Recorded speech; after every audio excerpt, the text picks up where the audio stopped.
Hello guys, so ngayon papakita ko sa inyo kung paano magdugtong ng 56 coil. So itong 56 coil na to is mga putol yung dulo niya.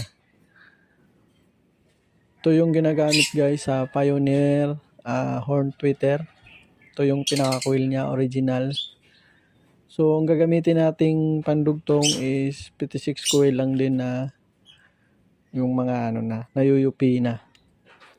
So ngayon guys, hihigitin lang natin yung yung nakadikit kasi yan, naka-epoxy kasi yan. So hihigitin lang natin yung pinakadulo niya na nakadikit sa plastic. Tapos gugupitan natin yung pinakadulo niya guys, kasi pagka luma na kasi naliit na yung strand niya.